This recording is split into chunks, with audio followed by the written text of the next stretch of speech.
There are two murderers running wild, and these two murderers are people that shot a kid in the back. Welcome to Watch Mojo, and today we're taking a look at the most notorious unsolved crimes from the year 2000 onward. Out of respect for those involved, this video is unranked. Please note that all entries to follow are listed in chronological order. Due to the sensitive nature of the events depicted, viewer discretion is strongly advised. They say that the man here, Toshev, was actually filling out a confession, had been cooperative, then all of a sudden he turned and attacked the FBI agent.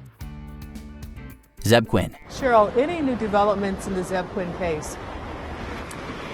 No new leads have developed for years in this case, but the teenager's mother is holding out hope that someday she'll have some answers. When a cold case reaches a legal conclusion, it isn't necessarily a relief to those affected by it. 18-year-old Asheville, North Carolina native Quinn went missing just after the first New Year's Day of the millennium. Quinn, a Walmart employee, had coordinated with Robert Owens, a friend and coworker, to buy a new car in neighboring Leicester. However, they never made it as planned. Owens claimed that Quinn began acting erratically and left, never to be seen again. There's not a day that goes by that I don't think about Zeb and wonder where he is. Owens was indicted for Quinn's murder in 2017, but has since asserted that his late uncle had been paid off to kill Quinn. The party who supposedly hired Owens' uncle is yet to be brought up on charges. Since we've never found his body, in the back of my mind, there's always the possibility. Anthrax attacks. A Florida man has contracted a very rare and potentially deadly form of anthrax. Rare inhaled form of anthrax. Health and Human Services Secretary Tommy Thompson calls it an isolated case and says there was no threat of terrorism. The tragic events of the 9/11 attacks in New York City ushered in an entirely new American age, rife with widespread paranoia, escalating tension, and a heightened focus on improving security measures, anticipation of possible future attacks. No one could have predicted, however, just how soon those attacks would come. Now to the home front and those concerns over anthrax in Florida. After one man died from the illness and his co-worker was contaminated, the FBI has taken over the investigation. On September 18, 2001, the first of several waves of envelopes containing deadly anthrax spores arrived at the offices of 2 U.S. senators, as well as news media headquarters, leading to 5 deaths. Welcome back, everybody. It certainly has been a tough day and days for all of us at NBC News because, of course, the press conference that announced yesterday that an NBC News staff member actually had been tested positive for anthrax. The perpetrators have never been identified. In 2008, the FBI and DOJ concluded that Bruce Ivins, a U.S. Army biodefense researcher, was responsible, a controversial conclusion that is widely disputed to this day. Government scientist who took his own life rather than face charges of hatching the diabolical 2001 anthrax attacks. Chandra Levy. The story was a congressman with an intern. It wasn't the story about this poor girl being missing and all these families being destroyed over this. Levy's case is intricate and multifaceted, filled with numerous complexities. An intern at the Federal Bureau of Prisons in Washington, D.C., Levy vanished on May 1, 2001. Her family later disclosed to authorities her affair with Democratic Congressman Gary Condit, who represented their electoral district. Congressman Condit, do you know what happened to Shandra Levy? No, I do not. Did you have anything to do with her disappearance? No, I didn't. Did you kill Shandra Levy? I did not. We had a close relationship. An FBI informant alleged that Ingmar Guandique, an undocumented immigrant from El Salvador, was hired by Condit to silence Levy. Guandique was convicted in 2010 and deported in 2017. However, it should be noted that in 2016, the charges against Guandique were dropped due to insufficient evidence. The FBI largely dismissed the Condit angle, citing Guandique's prior confessions to other assaults. The representative was never officially a suspect. The congressman was not a suspect before the meeting. He was not a suspect during the meeting, and he is not a suspect since the meeting. Elliot Smith. The widely beloved indie folk singer-songwriter was known for incorporating dark themes into his work. Smith had long struggled with substance use and his often fragile mental health.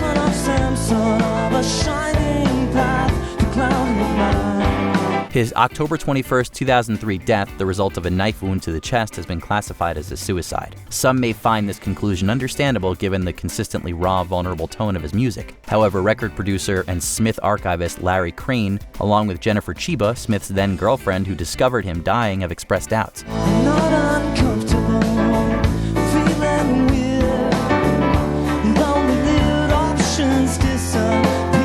They point to Smith's improved mental state and excitement about working on new music at the time as factors that don't align with suicide. The Los Angeles Police Department has never formally closed Smith's case. Son of Sam, son of a doctor's touch, a nurse's love. the Jameson family. Jameson family lived here near Lake Eufaula, but Bobby's mom says they were looking to move to the mountains. In early October of 2009, they made the hour-long drive to Latimer County to look for property, but were never seen again. How does a family of 3 people simply vanish off of the face of the earth with no trace of what happened to them? That's what officials involved in the Jameson family disappearance wondered in October 2009 after the Eufaula, Oklahoma native's pickup truck turned up abandoned save for the family dog and, crucially, IDs, phones, and over $30,000 in cash. Sky 5 flew over the Sands Boys Mountains where hunters found the skeletal remains of 2 adults and a child. This is the same area where Bobby and Sherilyn Jameson disappeared with their young daughter. 4 years later, November 2013, the Oklahoma Medical Examiner's Office confirmed that the family's remains had been located but was unable to determine a specific cause of death. There's just partial skeletal remains and some clothing like shoes, things like that. Speculation persists as to why of it all, with theories including a family feud, a drug deal gone wrong, or a fear of evil spirits. Kyron Horman. Yeah, Kyron Horman was last seen here at Skyline Elementary on June 4th, 2010. His mom drives up to the Portland area at least once a year, if not more, to work with law enforcement to keep this case active and to bring him home. 7-year-old Portland, Oregon native Horman was last seen attending an early morning science fair chaperoned by his stepmother, Terry. After being informed by the school that he had been marked absent for the day after failing to appear in his first class, he was reported missing. The 10-day search for him was the largest ever of its kind in the history of the state. My life didn't really move on. My mission stays the same, and until I get to bring Kyron home, I just keep fighting for him. In a shocking development, investigators considered the possibility that Terry had conspired with a close friend of hers to orchestrate Kyron's kidnapping. A lawsuit filed by Desiree Young, Kyron's biological mother, against Terry was dropped in 2013 to avoid conflict with the ongoing investigation. No new developments in the case have emerged since 2018. It has been nearly 13 years since Kyron Horman disappeared. His mom has not given up her search since the then 7-year-old went missing from his elementary school in Portland. Waltham Triple Murder. They say that the man here, Toshev, was actually filling out a confession, had been cooperative, then all of a sudden he turned and attacked the FBI agent.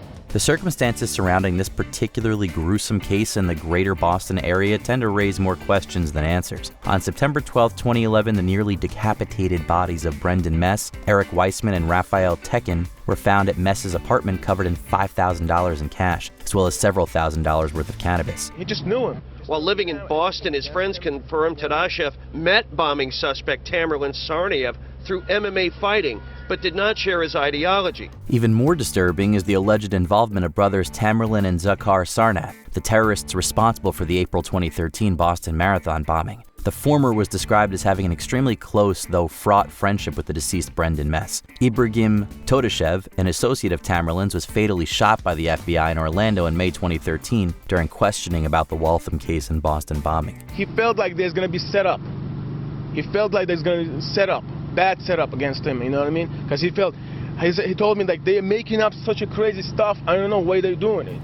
Keith Ratliff. Our current president made a remark that he'd like to renew the assault weapons ban, and based on previous conversations he had prior to being elected and while being a community organizer in Chicago. An employee of the now-defunct YouTube channel FPS Russia, Ratliff was discovered at his Carnesville, Georgia home on January 3, 2013, dead from a gunshot to the head. 32-year-old Ratliff co-owned FPS Industries, described by the Anderson Independent Mail as being concerned with the development and production of firearms and related items. So they're a channel that's among the top 10 in most subscribed. So it's obviously huge, and they use a lot of weapons, and they show you how to use the weapons. Apparently one of the things they were proud of this guy who got killed was that he could procure really exotic weapons. The deceased was in charge of securing the weapons that appeared in FPS Russia YouTube videos. Mike Ayers, Georgia Bureau of Investigation's agent in charge, stated in March 2013 that it is the policy of the GBI that homicide investigations remain open and active until they're solved. Despite this, no potential assailants have been identified in the years since Ratliff's death. I went to the movies with my pistol in my pocket. The whole time I was praying that somebody would try to pull a Batman. Seth Rich. It's been more than 6 months since Seth Rich was murdered. While the family grieves the loss of their son, they're also dealing with pressures out of their control. It's definitely not a cold case, nor will it ever be. The events surrounding 27-year-old Rich's 2016 murder have been widely scrutinized, analyzed, and pored over. Omaha, Nebraska native Rich lived and worked in Washington, D.C. at the time of his death. He was employed as the voter expansion data director of the Democratic National Convention. On July 10th, Rich's life was ended by 2 gunshots to the back in D.C.'s Columbia Heights neighborhood where he lived. There are 2 murderers running wild. And these 2 murderers are people that shot a kid in the back. Rich's killers haven't been brought to justice, and according to local police, they may have been attempting to rob him. Debunked social media posts and baseless conspiracy theories speculated that Rich's death was actually a political assassination, retaliation for supposedly leaking classified documents. There is no good, strong evidence. It was 4 in the morning, and not people walking by. Before we continue, be sure to subscribe to our channel and ring the bell to get notified about our latest videos. You have the option to be notified for occasional videos or all of them. If you're on your phone, make sure you go into your settings and switch on notifications. Barry and Honey Sherman. There's not a shred of doubt about the generosity of the Shermans. It is estimated they donated more than $100 million to various causes, and their daughter wants that work to continue. The founder and CEO of Canadian pharmaceutical giant Apotex, Toronto philanthropist Barry Sherman and Honey, his wife of 46 years, were found dead next to their pool by cleaning staff on December 15, 2017. A reportedly unscrupulous businessman who had been routinely accused of unethical practices, even Sherman himself had publicly mused that his own murder wouldn't come as a surprise. It's definitely a big struggle. All my siblings and I have been struggling since, for the past 18 months.